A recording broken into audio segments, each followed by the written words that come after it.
예배드리는 모든 이들에게 주님의 평화가 함께 하기를 바랍니다. 지난 주일 우리가 드보라에 대해서 한번 생각을 해봤습니다. 드보라가 어떤 사람이었나요?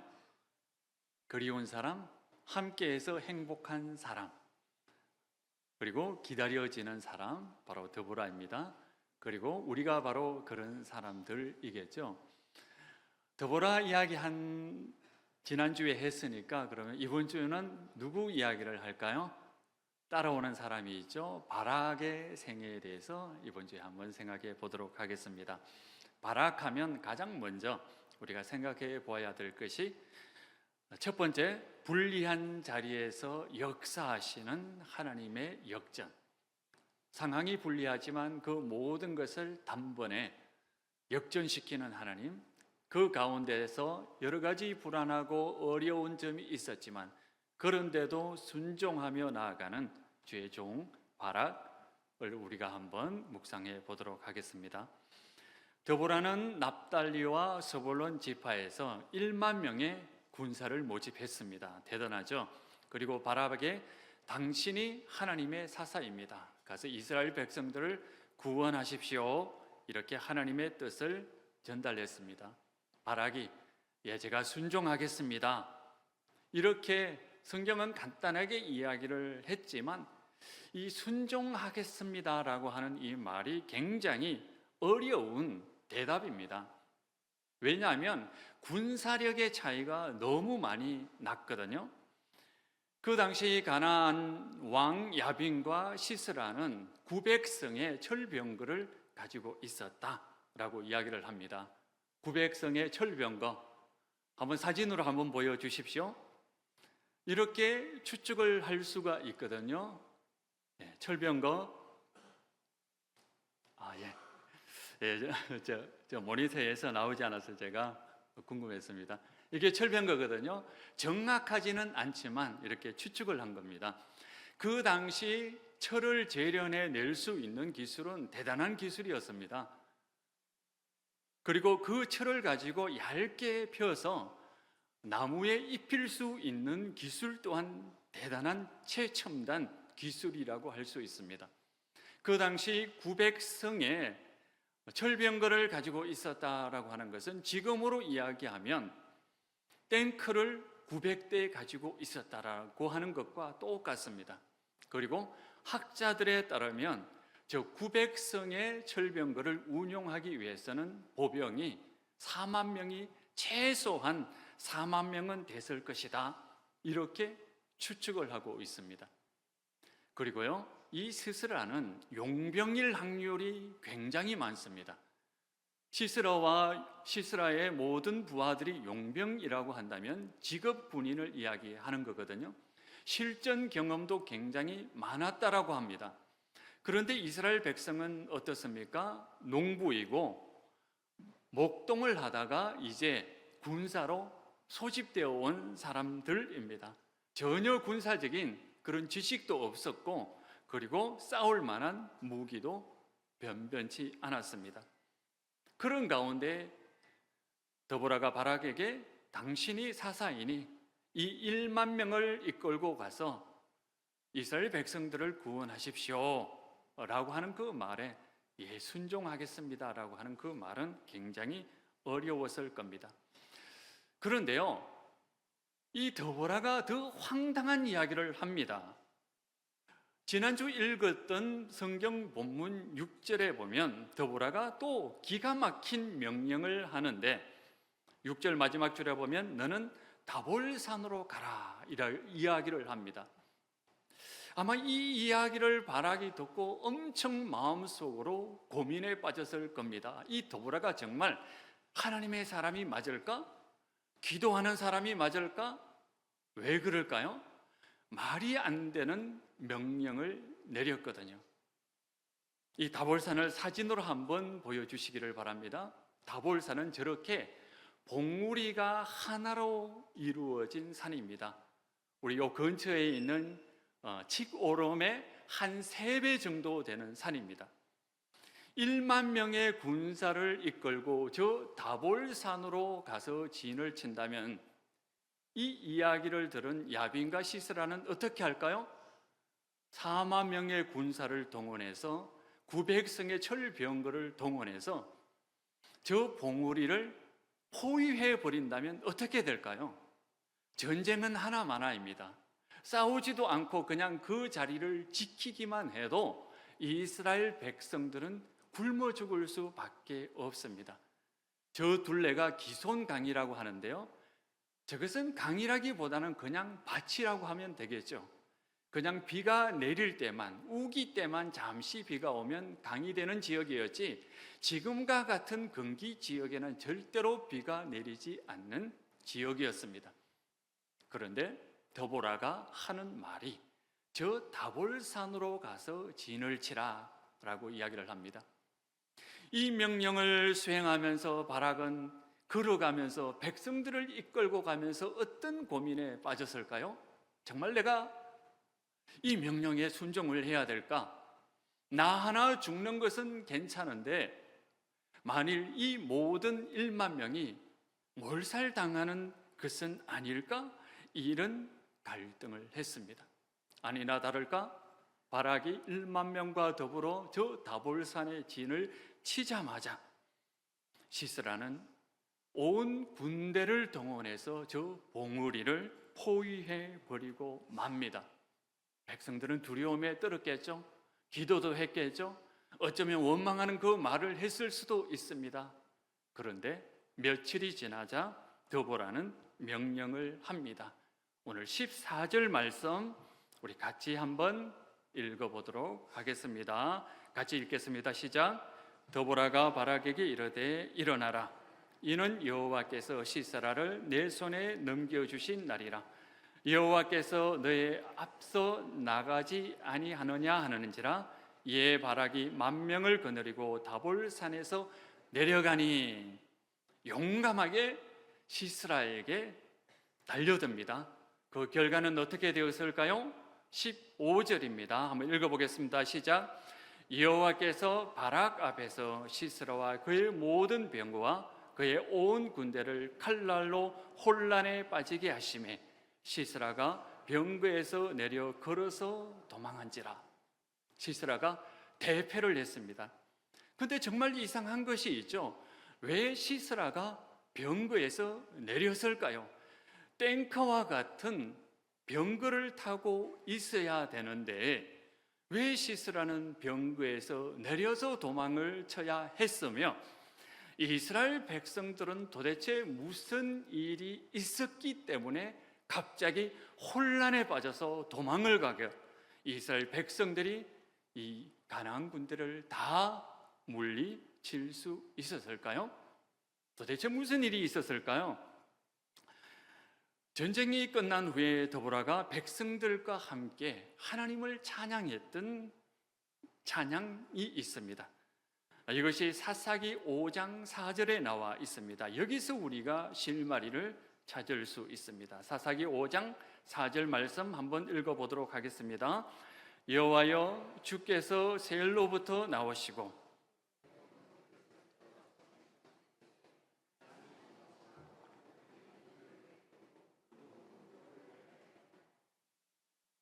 시스라는 군사 전문가입니다. 아주 유능한 사령관입니다. 그런데 왜 다볼산 근처에서 진을 쳤을까요? 아마 그 당시는 그 시기는 우기였기 때문에 비가 올 확률이 전혀 없었습니다. 그런데 갑자기 오늘 5장 4절 말씀처럼 갑자기 비가 내리기 시작한 겁니다. 천둥이 치기 시작한 겁니다. 그래서 갑자기 철병거가 무겁기 때문에 오히려 진창에 빠져버리고 중무장한 군대가 갑옷을 입고 있었기 때문에 오히려 전쟁을 하기에 불리한 상황이 되어버렸습니다. 그래서 시스라는 병거에 내려서 도망을 칠 수밖에 없는 상황이 되었습니다. 제주도로 이야기한다면 7월과 8월에 갑자기 눈이 내려서 이 서귀포 일대가 차량이 막히고 꼼짝달싹 못하게 된 그런 일들이 벌어진 것과 마찬가지입니다. 이 놀라운 일이 바로 바락에게 일어났기 때문에 바락이 승리할 수 있었습니다. 우리도 신앙생활 하다 보면 정말 감당하기 어려운 그런 어려운 시기를 만날 때가 있습니다. 그런 어려운 시기를 만나면 우리는 열심히 하나님께 기도합니다. 그런데 정말 힘든 것이 뭔지 아세요? 힘들게 기도하고 더 하나님께 간절히 기도하는데 상황이 더 나빠지는 것처럼 보일 때에 우리는 정말 답답하고 정말 답답합니다. 하나님께 기도하는데 왜 이 상황이 전적으로 좋아지지 않는가? 왜 상황이 더 나빠지는가라고 하는 그런 생각이 들 때 우리는 수많은 갈등과 아픔을 경험하기도 합니다. 그때는 우리가 다볼산을 기억을 해야 됩니다. 왜 하나님께서는 이스라엘 백성들을 다볼산으로 데려가셨을까요? 그것은 구원은 바로 사람의 힘으로 되는 것이 아니고 우상으로 되는 것이 아니고 우리의 지혜로 되는 것이 아니고 오직 하나님께로만 된다는 것을 명백하게 보여주기 위해서, 오직 구원은 여호와께로만 온다는 그 사실을 체험적으로 온 몸으로 가르쳐 주기 위해서 하나님은 다볼산으로 이스라엘 백성들을 이끌고 가셨습니다. 우리도 마찬가지죠. 우리가 힘들고 어려운 일을 만날 때 하나님께 기도합니다. 하나님께서 기도 응답해 주시면 하나님 감사합니다라고 할 수 있습니다. 그런데요, 상황이 점점점 더 어렵고 힘든 상황 속으로 몰릴 때가 있습니다. 상식적으로 도저히 일어나지 않으면 일어날 수 없는 상황이 벌어질 때도 있습니다. 그때는 우리가 어떻게 해야 될까요? 다볼산을 기억을 해야 됩니다. 하나님께서는 인간의 힘으로, 너의 힘으로 구원을 얻는 것이 아니라 이 세상의 모든 생사화복을 준비하시는, 다스리시는 하나님께서 우리를 구원하신다라고 하는 그 사실을 명백하게 우리가 체험하고 알도록 우리를 이끌어가고 계십니다. 이스라엘 백성들이 다볼산에서 절망 가운데 하나님께 불을 짓고 있었을 때에 하나님은 비를 준비하고 계셨습니다. 이스라엘 백성들의 눈에는 보이지 않지만 하나님은 이 모든 상황을 단번에 역전시킬 그 모든 것들을 준비하고 계십니다. 그리고 우리도 힘들고 어려움을 만날 때에 하나님께서는 그 모든 것을 단번에 역전시킬 것이다 라고 하는 그 사실을 가슴속에 품고 믿음으로 나아가는 주의 백성들이 되시기를 바랍니다. 이 대표적인 예가 창세기에 나오는 요셉입니다. 요셉은 형제들의 손에 의해서 애굽의 노예로 팔렸습니다. 그때 심정이 어떨까요? 자신의 형제들에게 팔려서 노예가 되었습니다. 그 마음의 절망을 여러분들 아시겠습니까? 물론 요셉이 잘못한 것이 많습니다. 매사에 잘난 척하고 또 형들이 잘못한 것이 있다면 잘 지켜봤다가 어떻게 했습니까? 아버지에게 고자질을 했습니다. 이런 요셉을 보면서 형제들은 요셉이 죽도록 미웠습니다. 그래서 실제로 죽이려고 했습니다. 그런데 죽이는 것보다 오히려 노예로 파는 것이 경제적인 이익이 되니까 노예로 팔아버렸습니다. 요셉이 애굽으로 끌려가면서 얼마나 기도했겠습니까? 하나님 도와주십시오. 하나님 살려주십시오. 내가 형제들에게 미움을 받고 이렇게 팔려갑니다. 그 기도에 하나님께서 응답해 주셨습니까? 아니죠. 상황은 더 나빠졌습니다. 애굽에서 노예 생활을 하게 되었습니다. 조금 좋아지는 듯 하다가 나중에는 중재인만 갇히는 그런 아주 무시무시한 감옥에 갇혔습니다. 그때 요셉은 어떤 마음으로 신앙생활을 했을까요? 요셉이 애굽으로 끌려가기 전에 하나님께서 꿈을 하나 꾸게 하셨죠. 형제들이 묶어놓은 곡식단이 요셉이 묶어놓은 곡식단에 절을 하는 그런 꿈이었습니다. 형제들보다 더 뛰어나고 애굽의 총리가 될 것이다 라고 하는 그런 예언이 담긴 그런 꿈이었죠. 그런데요, 애굽에서 노예 생활을 하면서 요셉이 나는 언젠가는 애굽의 국무총리가 될 것이다 라고 하는 위대한 꿈을 가지고 하루하루 살았을까요? 아닙니다. 이 꿈의 해석, 이 꿈의 해몽은 요셉이 나이가 많이 들었을 때, 그 모든 삶을 되돌아 보았을 때, 야, 하나님께서 그때 꾸신 꿈이 이런 의미였구나 라는 것을 알았습니다. 요셉이 억울하게 옥살이 할 때에도 요셉은 살아남는 것이 목표였습니다. 이 힘들고 어려운 환경 속에서 그저 하루하루 살아가는 것, 목숨을 유지하는 것, 그게 요셉의 목표였고 또 그것만이 할 수 있는 유일한 길이었습니다. 그런데요, 요셉은 믿음의 사람이잖아요. 믿지 않는 사람처럼 그저 목숨만 부지한다고 해서 그것이 살아가는 것이 아니거든요. 요셉은 종살이하고 억울하고 죽을 것 같은 그 어둠 속에서 하루하루 살아가는 것이 인생의 목표였지만 믿음의 사람답게 하나님을 의지합니다. 하나님께서 이 모든 것을 언젠가는 역전시켜 주실 것이고 언젠가는 나의 이 억울함을 풀어 주실 것입니다 라고 하는 그 믿음을 가지고 성실하게 하루하루 살아갔던 것이 보통 사람과 달랐습니다. 우리도 세상 살다 보면 여러 가지 어려움을 당할 때가 있습니다. 교회에서도 그렇고 가정에서도 그렇고 특히 사회에서 여러 가지 어려움을 겪는 일이 있죠. 기도해도 더 좋아지지 않는 것처럼 느껴질 때도 있습니다. 그러나 그때 우리가 어떻게 해야 될까요? 위대한 꿈을 꾸면서 살아가는 것도 좋겠지만 그러나 우리가 하루하루 살아가는 것도 굉장히 중요합니다.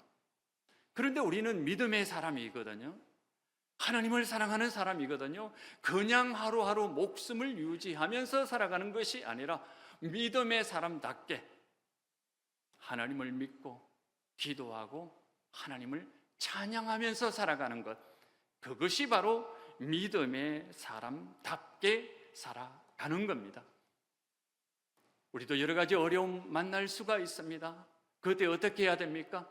요셉처럼 바락처럼 최선을 다해서 하나님께 순종하며 신실하게 하루하루 살아갈 때 그 모든 것들을 역전시킬 하나님을 신뢰하면서 살아갈 때 어느 순간 그 모든 것이 변화되어 있을 것이다 라고 하는 그 역사를 우리 눈으로 보고 하나님을 찬양하는 그 순간이 분명히 올 것입니다. 힘들고 어려울 때마다 다볼산을 기억하고 예수님을 생각하고 믿음으로 살아가는 주의 성도들이 되시기를 바랍니다. 두 번째, 우리가 바락을 생각하면서 잊지 말아야 될 것이 있습니다. 바락을 크게 칭찬하고 본받아야 할 것이 있습니다. 바락이 드보라에게 이렇게 이야기를 했습니다. 당신이 나와 함께 같이 가지 않는다면 나도 가지 않겠습니다. 그 순간 드보라는 바락을 책망했습니다. 너는 이 전투에서 승리하겠지만 영광을 얻지 못할 것이다. 아마 드보라는 이렇게 생각을 한 것 같습니다. 바락은 사사로 부름을 받았는데, 하나님의 구원자로 받았는데, 하나님께서 명령하면 용감하게 나아가 믿음으로 나아가 싸울 것이지 왜 이렇게 유약한 모습을 보일까? 이렇게 생각을 했던 모양입니다. 그것에 대해서 하나님은 너는 이번 싸움에 영광을 얻지 못할 것이다. 그런데 중요한 것은 바락은 이 이야기를 들었는데도 끝내 처음에는 불완전한 순종을 했지만 끝내 믿음으로 결단하고 하나님께 순종하며 나아갔다는 사실입니다. 지금 목숨을 걸고 싸워야 되는 상황입니다. 그런데 하나님께서는 너는 이번 싸움에 아무 대가를 받지 못할 것이다, 영광을 얻지 못할 것이다 라고 말씀을 해 주셨는데도 바락은 자신의 목숨을 걸고 자신의 생애를 걸고 담대하게 나아가는 그런 순종의 모습을 보여주셨습니다. 이 모습은 누구를 생각하게 하나요? 바로 예수님을 생각하게 하지 않습니까? 예수님은 하나님의 아들이셨습니다. 이 세상 가운데 영광을 받을 수 없다는 것을 다 알고 계셨습니다. 세상으로부터 칭찬받는 것이 아니라 오히려 비방을 받고 고난받고 십자가에 달려 죽을 것을 아셨습니다. 다 아시면서 예수님은 이 땅에 오셨습니다. 예수님은 진실로 고독한 길을 가셨습니다.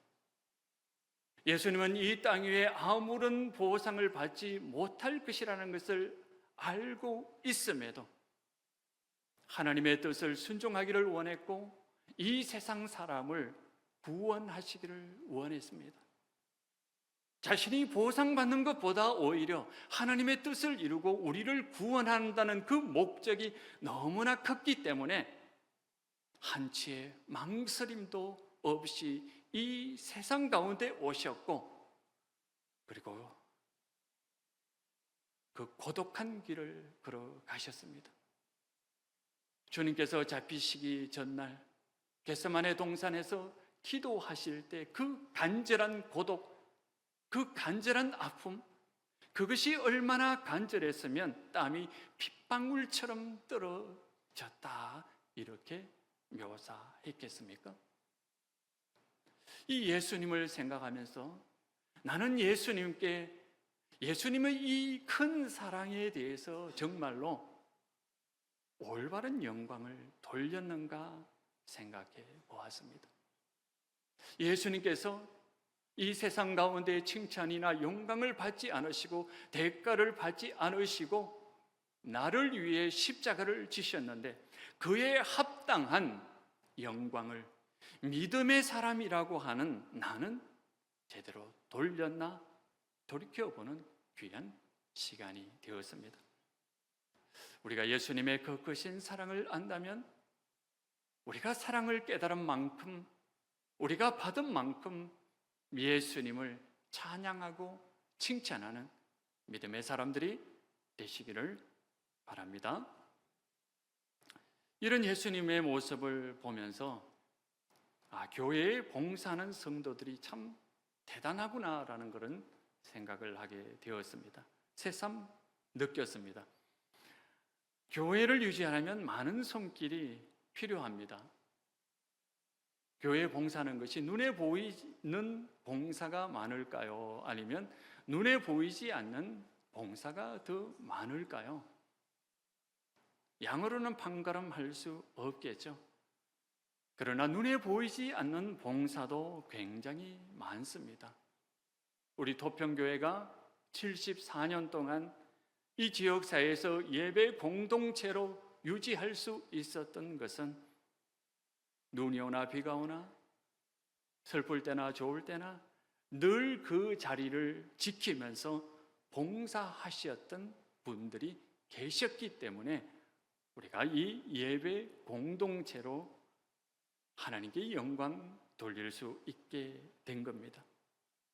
바락처럼 내가 이렇게 아무리 봉사해도 사람이 알아주지 않지만 그러나 예수님께서 나를 사랑해 주셨기 때문에 나 또한 그러하리라라고 하는 그 마음으로 봉사하는 그분들, 예수님께서 홀로 씨름하셨던 그 아픔과 고독의 깊이를 알기에 인간이 알아주지 않더라도 또 오해를 해서 여러 말이 나올 수 있는 그 상황 가운데서도 아무 대가 없이 섬겨주시고 기도해 주셨기 때문에 하나님의 은혜와 사랑 가운데 우리 공동체가 이렇게 평화롭게 예배드릴 수 있게 되었습니다. 봉사하는 것이 쉬운 일이 아닙니다. 그런데도 믿음으로 결단해 주시고 봉사해 주시는 모든 분들께 감사를 드립니다. 그러나 기억하시기를 바랍니다. 누군가가 지켜보고 있습니다.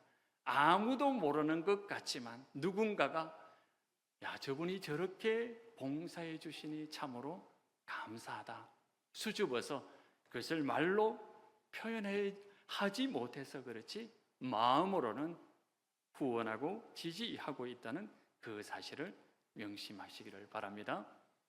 그런데요, 히브리서 11장을 보시면 믿음의 영웅들의 여러 이름이 나오는데 그 가운데 바락의 이름이 들어가 있습니다. 그것은 무엇일까요? 하나님께서 바락의 그 헌신을 기억하고 계신다라고 하는 그 사실입니다. 이 땅에서는 합당한 대가라 칭찬을 받지 못하겠지만 하나님께서는 그것을 아시고 가슴 속에 기억하고 계시고 그것이 모든 사람들에게 기억되기를 원하신다는 것을 히브리서 11장을 통해서 우리에게 말씀해 주고 있습니다. 사람은 잊을지라도 하나님은 기억하고 계십니다. 우리도 마찬가지입니다. 지금은 보상이 없어도 하나님은 반드시 영원한 상급으로 갚아 주실 줄 믿습니다. 그러므로 대가 없는 순종도 즐겁게 감당하는 믿음의 사람들이 되시기를 바랍니다.